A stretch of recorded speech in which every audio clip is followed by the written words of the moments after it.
नमस्कार, स्वागत है आप सभी का। मैं हूं हिमांशु और आप देख रहे हैं हलचल इंडिया। बेबाक खबर तेज असर। आइए नजर डालते हैं आज की खबरों पर। मुख्यमंत्री ग्राम परिवहन सेवा योजना के तहत संचालित मिनी बसों के निजी संचालकों ने अपनी विभिन्न मांगों को लेकर गुरुवार को एआरटीओ कार्यालय पर प्रदर्शन किया। करीब 20 मिनी बसों को कार्यालय परिसर के बाहर खड़ा कर संचालकों ने विभागीय व्यवस्थाओं के खिलाफ विरोध जताया और समस्याओं के समाधान तक बसों का संचालन बंद रखने की चेतावनी दी। संचालकों का कहना है कि ग्रामीण क्षेत्र को ब्लॉक, तहसील और जिला मुख्यालय से जोड़ने के उद्देश्य से उन्हें परमिट जारी किए गए हैं, लेकिन शहर में प्रवेश के दौरान ट्रैफिक पुलिस द्वारा लगातार चालान किए जाने से संचालन प्रभावित हो रहा है। उनका आरोप है कि बसों के लिए ना तो उचित पार्किंग की व्यवस्था की गई है और ना ही संचालन को लेकर स्पष्ट दिशा निर्देश दिए गए हैं। ग्राम परिवहन सेवा संचालक विपिन गोयल ने बताया कि जिले में योजना के तहत 39 मिनी बसों के परमिट स्वीकृत हैं, जिनमें से 22 बसें वर्तमान में संचालित हो रही हैं। उन्होंने कहा कि सभी संचालकों ने निर्धारित सुरक्षा शुल्क और बस स्टैंड शुल्क जमा किया हुआ है। बावजूद इसके उन्हें जिला मुख्यालय तक बसें चलाने से परेशानी को सामना करना पड़ रहा है। प्रदर्शन के दौरान एआरटीओ और रोडवेज अधिकारियों के साथ संचालकों की तीखी बहस भी हुई। संचालकों का दावा है कि कई बसों पर 1 से 2 लाख तक के चालान किए जा चुके हैं। उन्होंने मांग की है कि चालानों की समीक्षा कर राहत दी जाए और बसों के लिए पार्किंग की व्यवस्था की जाए। साथ ही शासन के मंशा के अनुरूप संचालन की पूरी अनुमति प्रदान की जाए। परिवहन विभाग के अधिकारियों ने प्रदर्शनकारियों की समस्याएं सुनकर उचित स्तर पर समाधान कराने का आश्वासन दिया। मेरे गाड़ी के आगे डग्गा मार वालों ने गाड़ी अड़े, फिर बुला के टीएसआई को मेरा चालान करवाया गाड़ी का। वहीं पर टीएसआई को फोन कर बुलाया गया। जब मेरा ट्रैफिक पुलिस वाले से चालान करवाया गया और जबरदस्ती का मामला हो रहा सारा। डग्गा मार खूब चल रही, मतलब कोई हमारी सुनवाई नहीं है कहीं से कहीं तक भी। तो आपका कहने का मतलब जो टीएसआई है, जो भी पर्सन है, उनके डग्गा मार के डग्गा मार के वालों के सारे पे चल रहा है। उनसे जो भी कुछ है उसका मामला है, उनसे सेट मामला। चालान कितना कटा? चालान हमारा 2000 रुपए कटा है। रोज चालान कटवाया जा रहा है हमारा। कब कटा है? ये हमारा कल कटा था। मामला ये है साहब, हमारे यहाँ ये मुख्यमंत्री जी की योजना आई थी, जिसमें आखिरी दिन हमें कुछ शहर के सम्मानित जो सत्ता से जुड़े हुए लोग हैं, उन्होंने कहना मुख्यमंत्री जी की योजना है यो, इसे हमें कामयाब कराना और हम आपको वादा दिलावे, हम आपको किसी भी तरह का कोई नुकसान नहीं देने के और तुम्हारी सुरक्षा में खड़े रहेंगे। हमने उनके कहने पर जो है टेंडर डाल ले, हमने गाड़ियां बनाई है, अपने मिलने वालों की बनवाई, कुछ औरों को कहा सुना, सबको जो है टेंडर डले, क्योंकि पूरे उत्तर प्रदेश में लगभग ये योजना फेल थी, केवल मुजफ्फरनगर को छोड़कर। और यहीं पे जो है गाड़ी बनाने के बाद से हमें परेशानी होनी शुरू होगी साहब। सबसे पहले तो हमें खौफ आया डग्गा मार का। डग्गा मार वाले जो है हमें बहुत ही परेशान कर रहे, और हमें इसमें एक नियम था इसमें, क्योंकि हमें अपना रास्ता या कहाँ को हमें आना है हमें खुद तय करना, वो नियमावली में है, हमने खूब अच्छी तरह से पढ़ी है। लेकिन अब उसकी परिभाषा बदल गई। अब हमें मुख्यालय जो है रामपुर तिराहे पे और राणा चौक पे वहां बताया जावे। ये बस नहीं है साहब, ये बड़े टेम्पू कह दो, केवल 22 या 23 सीट की बसें हैं। ये है हाल जी। तो अभी तक का जो परिणाम क्या है? अभी तक का परिणाम ये आया कि हम इन गाड़ियों से तंग आ गए।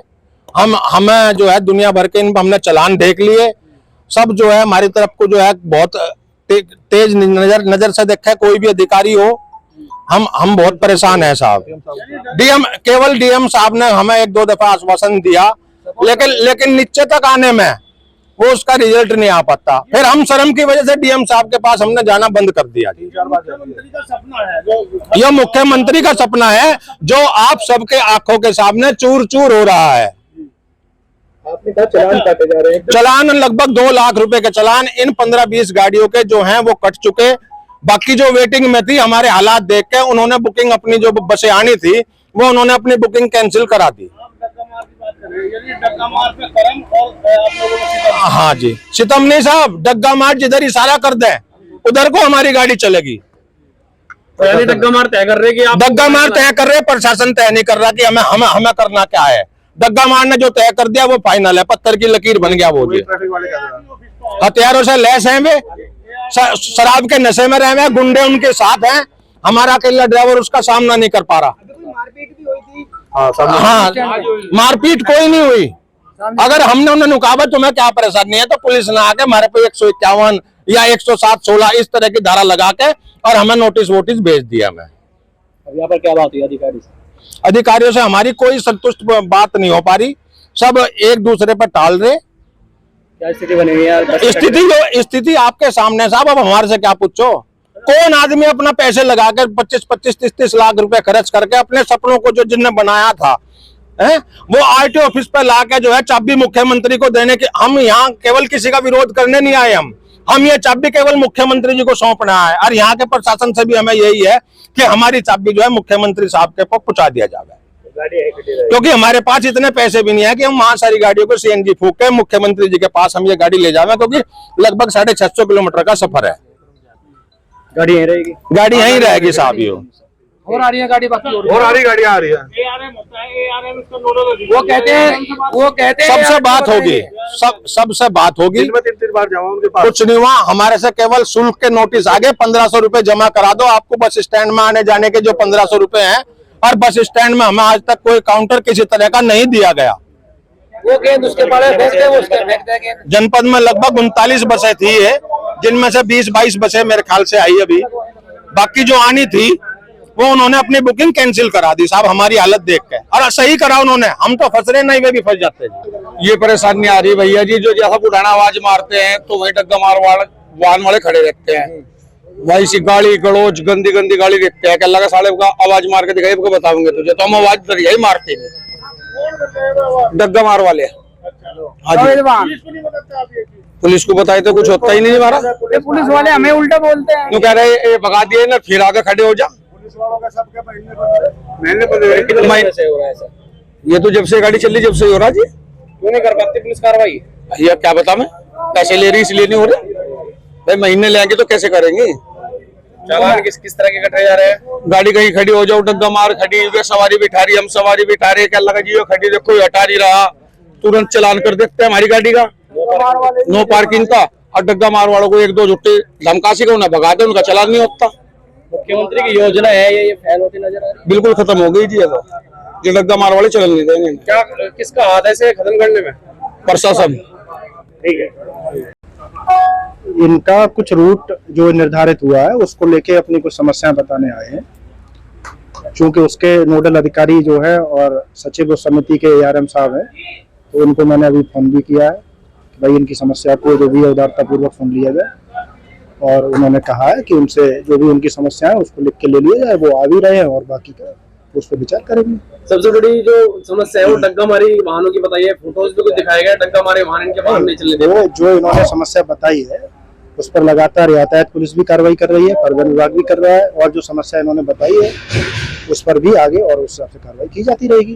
कार्रवाई तो पहले भी की जाती रही है, हर महीने कार्रवाई की जाती है, हमेशा होती रहती है। मुख्यमंत्री की योजना है ये, फिर भी परेशान नहीं, परिवहन विभाग की तरफ से तो कोई परेशान नहीं किया जा रहा है, न ऐसा कोई शिकायत भी कर रहा है। जितने लोग खड़े हुए हैं, शायद किसी ने ऐसा नहीं बोला, आप लोग उपस्थित हैं, किसी ने ऐसा नहीं कहा कि परिवहन विभाग द्वारा उनको परेशान किया जा रहा है। ART और परिवहन विभाग एक ही बात होती है। इनके चालान भी काटे जा रहे हैं। ऐसा नहीं, ऐसा किसी भी बस वाले ने नहीं कहा है, आप पूछ लीजिए। चालान काटे किसी ने नहीं कहा है ऐसा, आप पूछिए तो, किसी ने ऐसा कोई आरोप नहीं लगाया है। उन्होंने केवल ये जरूर कहा है कि उनको रूट के लेकर कोई समस्याएं हैं, तो उसमें हमने उनको आश्वासन दिया है। चूंकि इसके समिति के जो नोडल अधिकारी है वो ARM साहब है, तो ARM साहब को मैंने कॉल भी किया है, क्योंकि ये लोग ARM के पास गए होंगे। ARM साहब जैसा कि इनका कहना है कि शायद इनको संतुष्टि नहीं हुई होगी, तो इसलिए यहाँ बताने आए हैं। समाधान पर विचार किया जाएगा, इनके जो बिंदु सुने जाएंगे, जो समाधान होने लायक होगा वो जरूर किया जाएगा। विदा लेने का, कल फिर होंगे हाजिर कुछ नई और ताज़ा खबरों के साथ। तब तक के लिए दीजिए हमें इजाजत। नमस्कार। हमारे YouTube और Facebook चैनल को फॉलो और सब्सक्राइब करना ना भूलें।